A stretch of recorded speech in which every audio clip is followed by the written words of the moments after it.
Hi, this is Russell Stannard from teachertrainingvideos.com. Today we're going to look at Kahoot. This is a step-by-step video on Kahoot.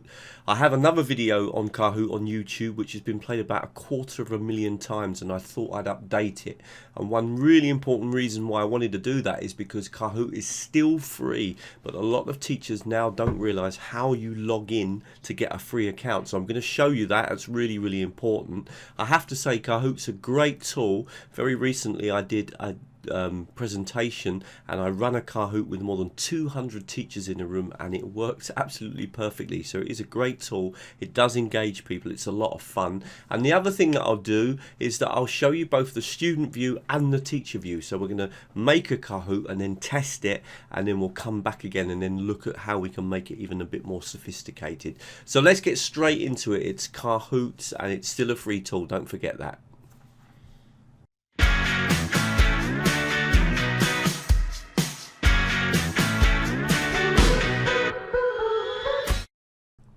Now what I'm also going to do in this training is show you both the teacher's view and the student's view. So we'll create a Kahoot and then we'll play it so that you can see what it's like both from the teacher's point of view and from the student's point of view, which is exactly what I did the last time. When you go onto Google to actually sign up and create, you're looking for Kahoot, alright, so sorry, Kahoot.com, okay, and then when you come on, you're going to come onto this page here. You're going to want to obviously sign up and create yourself an account. So just click here, click on obviously as a teacher. Now I tend not to link it to my Microsoft or to my Google account, but rather I just sign up here. So what you need to do is, you don't need to put in the name of your school, that's just optional, but you will need to put in a workplace. So I'm going to say higher education. You're going to need to add a nickname for yourself. So I'm going to put Russell Teacher. So that will be my nickname, okay? And then you obviously need to add an email address and a password, and that way then you can get your account set up. So it's really easy to get started. And remember, your students don't need an account. So put in your email address, create a password, don't forget your password as you won't be able to log in again, and then you'll be ready with your first account. One thing you do need to do, make sure of course, is click on I have read the terms and conditions. That's really, really important. So once you've filled in all the information, all you need to do is click here, join Kahoot. Now once you've logged in, you're going to come through onto this page, and a lot of teachers get fooled here and think therefore that there isn't a free version of Kahoot, but there is a free version, and all you need to do is just to scroll down, and you'll notice here it says continue for free. So you want to click on that button there because it's really important. You can use a basic package. Kahoot is not a particularly expensive technology, and so at a later date you might decide you want to upgrade and have a more sophisticated one, but for the sake of this recording and the training that I'm going to do with you, we're just going to use the free tool. So you're using the free account, and all you need to do is click on, well, in fact what we'll do is we'll create a Kahoot straight away. So we're going to click over here on create. And we are now going to create a quiz. That's the most important type of Kahoot. It's the one that we're going to use most of all. So we'll click on that. We're going to give our Kahoot a title. So I'm just going to call this Test Kahoot. So I'm going to just do a really quick one for you with three questions. And we're going to give it a quick Test Kahoot. We can just put as the description.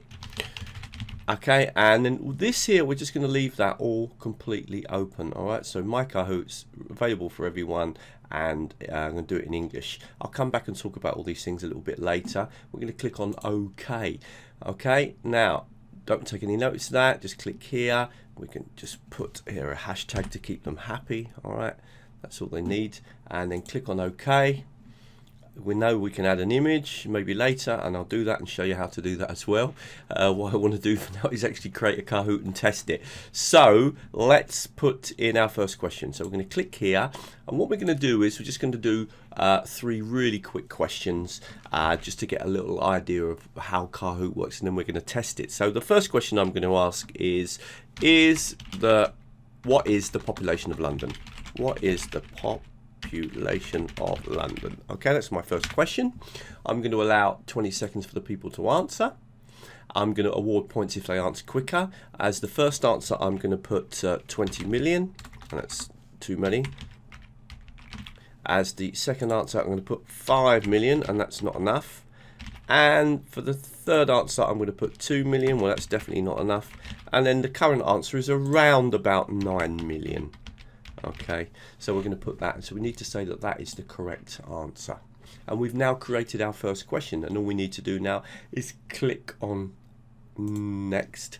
And we can add another question by simply clicking here. So it's really easy to add questions, and notice how you've got nice control over things like how long the question is going to be on the screen for, etc. Now I'm going to add a second question. I won't bore you by typing it in front of you, so let me just fill it in and then we'll have a quick look at what I've done. So I've got my 3 questions on the screen again. Remember to always say which is the correct one, so I'm going to say Birmingham. Okay, and I'm going to click on next. I'm just going to do one more question, so I'm going to add a third question. I can click from here and add the third question. So I've added a third question onto the screen. The correct answer is Tower of London, and we're not going to do any of this. We're going to come back and look at this later. Again, I'm going to give 20 seconds for that question. Make sure you put a question mark in. Going to click on next, and now we're ready. We're finished. We've done. We're just going to do 3 questions. I definitely wouldn't suggest you do 3 questions. I think about a minimum of around 10 tends to work the best. Sometimes I'm surprised when I see teachers doing classes and they've only got 4 or 5 questions, and then the game ends, and you're thinking, well, what's the point in really setting the game up if you're going to finish it that quickly? So I tend to have about 12 questions. I definitely think a minimum around 10 would be okay. Click on save, and there's a lovely feature in Kahoot. You can actually test the game by clicking on preview, and what happens is it splits the screen into what does the teacher see, what do the students see. So let's do that by previewing the game. And one tip I can give you straight away is always choose classic. Wait till the game loads. Okay, so what you're seeing here is what you're going to see, and this is what your students are going to see. Remember, your students log into Kahoot.it. Kahoot.it. They will come onto this screen and they'll be waiting for you to give them the pin. So always choose classic. Now why? Well, if you choose team mode, then you've got to write every student's name in the team. So get your group of students to create a group name for themselves. Tell them quickly, think of a name for your team, and then they can use that, and that way it's also anonymous. So I'm going to click on classic. Okay, I don't change any of the game options. I wait now for the game to start. There it goes, and all I need to do now is add that pin in here. So remember, this is exactly what the students would be doing. Now I've turned off the system's sound, so you can't hear that music sound. I actually quite like it when I'm doing the game to have that on. But let's just look what the student needs to do. So the student's going to put in their code, so 574525. I click on enter. I remember the student on their telephone or on their computer or on their or tablet, they simply write Kahoot.it, and they put enter that number, and then they give a nickname. So I'm going to write Tom, and then click on go. Now obviously the teacher needs to wait. We've only got 1 person in this group so far. Often if you're doing a really big group, for example the group I did the other day in Macedonia with 200 teachers, I mean it took about 2 minutes for everyone to log in. You know, they were talking amongst themselves in groups. They were put into sort of groups of 3 or 4. But once you think that everyone's in the room, you just click on start. Now what you're going to see on the left is what the teacher sees, and on the right you're going to see what the student sees. The game starts, question comes onto the screen. What is the population of London? Win up to 1,000 points, 20 million, 2 million, 5 million or 9 million. The students then decide on the right answer. They click on, in this case, Tom's group. They've been told that the answer is correct. The teacher can quickly go through the other answers, which is what I tend to do. Click on the next button and it will show you the score. Now obviously in our game there's only 1 person. So at the moment it's just Tom, but if there were more people, then it would show the top 5 normally. Click on the next button, and then the next question comes on the screen. Notice it immediately updates for the student. Second question is, what is the second biggest city in London? Not England. I forgot to put the question mark, sorry. And I've copied the answer here is Birmingham, so let's get the answer wrong. So we'll click on there just so you see then what it happens, and I'm going to say it says incorrect. I can see that that student, again, we've only got one student, but got the answer actually wrong. The correct answer was Birmingham. Notice it shows what the correct answer is. I tend to quickly talk through the other answers. I'll give a little bit more information about the question. I often do that. Click on next. Again, immediately we see who's winning the game. So Tom is. Then the third question comes on the screen. Which of these places is the oldest? And the correct answer here would be Tower of London. So I'm just going to click on that one there. All right, so here. And we get 818 points for being fairly quick. Now the game's over because there's only 3 questions. And if we click on next, it's now going to show who the winner was. So the winner was Tom. And it tells Tom on his telephone that he won. Hi, I know you're in the middle of the video, so this is just a super quick plug. I hope you're enjoying the video, and if you want more content, then please come to teachertrainingvideos.com. All of the videos are free. At the top of the screen, there's lots of kind of different technologies that I cover, like Edmodo and Snagit and Kahoot and YouTube, etc. And below you'll find some kind of theme-based things around things like the flipped classroom, e-portfolios, etc. If you want to keep up with my work, there's 2 things you can do. One, you can sign up to the newsletter. That way you'll be updated on all the latest videos, all the webinars I run, any online courses I run, etc. And the other place to look or follow my content is to subscribe to my YouTube channel, and that way you get all the backdated material over the years that I've added up onto the YouTube channel. And thank you very much. Sorry about that, and let's get back to the video. Now I'm going to click on the Get Results button, and we've got various options here. What I'm going to do is just simply click on New Game, and it brings us back to this screen here. And if we click here, we've got our Kahoot then, the one that we've done now. Obviously there was a mistake in that Kahoot, so what I can do now is quickly click here and click on edit, and that would allow me to edit any of the questions. So I've just gone in and corrected that question. All I did is just go to any of the questions, click on them, and then of course I added in the question mark if I want to change the questions. For example, let's say that it was too slow, the game was too slow or too quick. You could always change the length of the games, etc. Click on next, you save your options. You can always add more questions as well. Now one thing that I think I want to do just to really make this clear, so what we did there was preview, okay? And when we do preview, what we got to see there was what the student sees and what the teacher sees, but in kind of one window. What I'm going to do is I'm going to log in now as a student. And so we're going to actually play the game as if it's real. And I want to remind you, of course, that you need to project the questions onto the screen. So you've got to be projecting your computer screen onto the screen so that the students can see the questions and then answer on their phones, all right? So let's actually play a game for real. And I can do that because I can log in on another browser as a student, and that way we can see both versions. So I've just gone on to Google and I searched for Kahoot.it, and this is the link that it's given me, and that's exactly where I want to be. I'm waiting for the PIN number. Now this is what the teacher is going to project onto the screen because they're going to play the game, and they're going to click on Classic. Remember to wait till it loads. You don't need to change any of the game options. I tend to ignore those. Just click on Classic. Click on, in fact you don't even have to click on Start. It will start. And obviously this number here, we need to copy that, and obviously the student would see that number projected on the screen. They would then put that number in, click on enter, and then put their name. Well, I've already used this one before, so I'm going to use that. Click on OK. In they go. Hopefully now they'll be logged in, and they'll see themselves on the screen. They'll see that they're logged in, and then the teacher's going to click on the start button, and the game's going to start. The first question is going to come up on the screen. So this is what's going to be projected on the screen. What is the population of London? This is what that's going to be projected on the screen. This is what Tom and his group are going to see. They click on which one. They get this immediate feedback. This is what the teacher's going to see on the screen once everyone's answered the question or the time's run out. Then you're going to click on next. You can see the scoreboard. Click on next. The next question will come up again. You're obviously going to be projected onto the screen. Tom's going to see this. He's going to click on the answer. He got that one right as well. And this is again what the teacher's going to see. Click on next, and obviously the students are seeing everything as well because it's being projected onto the screen. Click on next. Final question comes up. This is what Tom sees, clicks on the button. He didn't get that one right. Unfortunately, game is over because there was only 3 questions. Click on next. Gives the information about who's the winner, and Tom will see that on his screen that he got in first place. And then, just a couple of things so you're aware of them, I'm going to click on Get Results. And one thing that Tom's going to get now is this little questionnaire. Where he says, did you learn something? So you're going to say yes, and do you recommend it? And say yes, and to continue, tell us how you feel, and I feel really happy.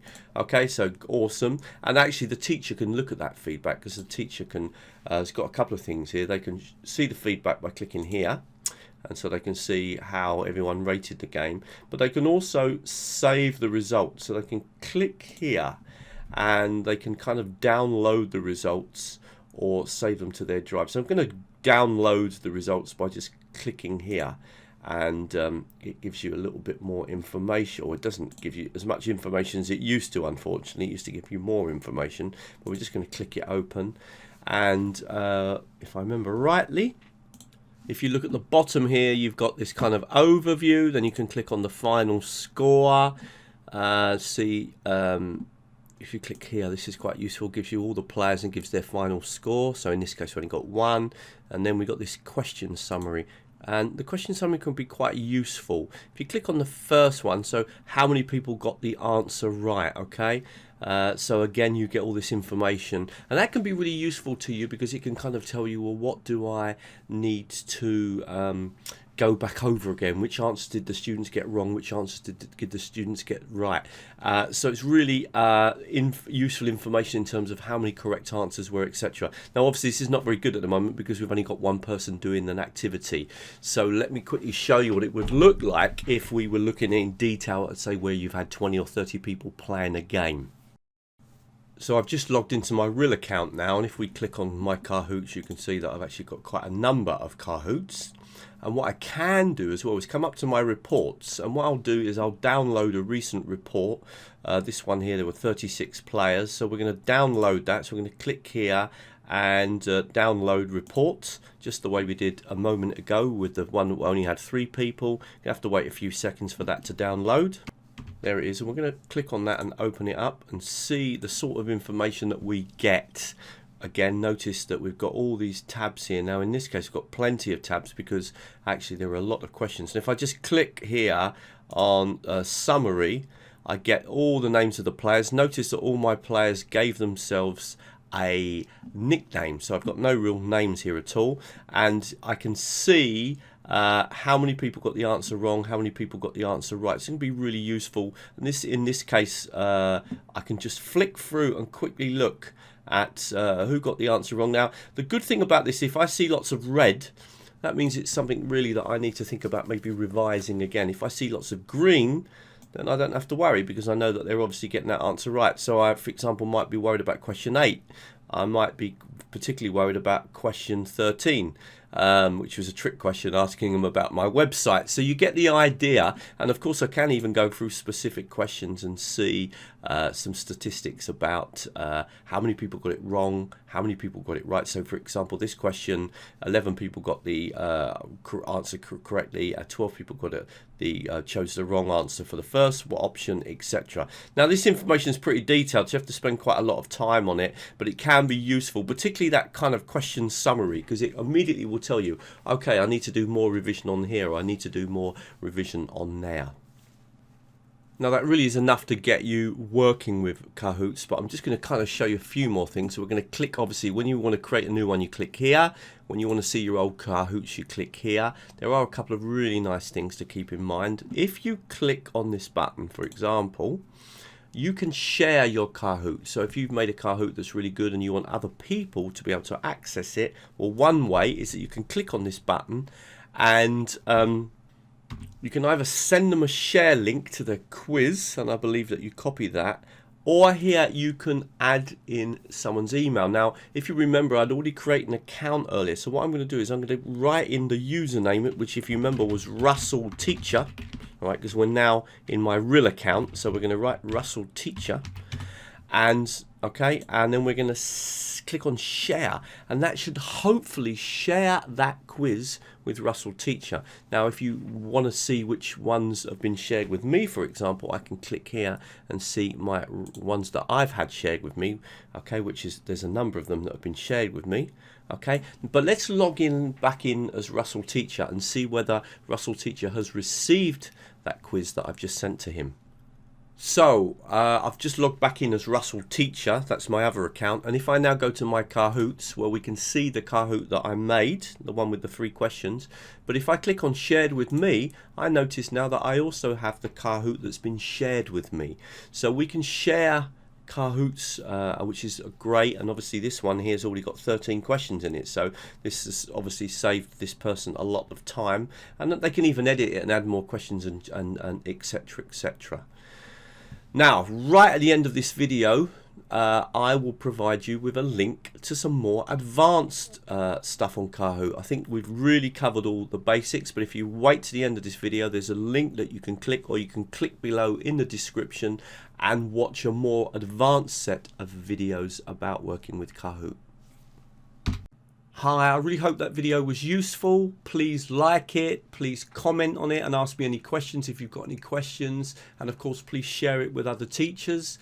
If you come to teachertrainingvideos.com, you'll find lots more free material. At the top here, I've got this kind of section with different technologies that I cover, like Snagit, Camtasia, Kahoot, Edmodo, Moodle, etc. If you come down below, you'll see that there's also some kind of more theme-based stuff around things like the flipped classroom, e-portfolios, feedback, etc. Now, if you want to keep up with my work, I suggest 2 things. One, to keep up with all the latest stuff, sign up to my newsletter, and that way you'll know about all the webinars I'm running, any short courses I'm running, and all the new videos that I've added up. And then the other thing you can do is to sign up to my YouTube channel, which is getting quite popular now, and that way you would get access to all the backdated videos. And please, if you like any of the videos, please comment on them, please leave me questions, and I will always do my best to get back to you. And thank you very much. And finally, if you'd like to continue your studies, I've provided you with 3 links to 3 sets of videos that I think you might find interesting. And thank you very much.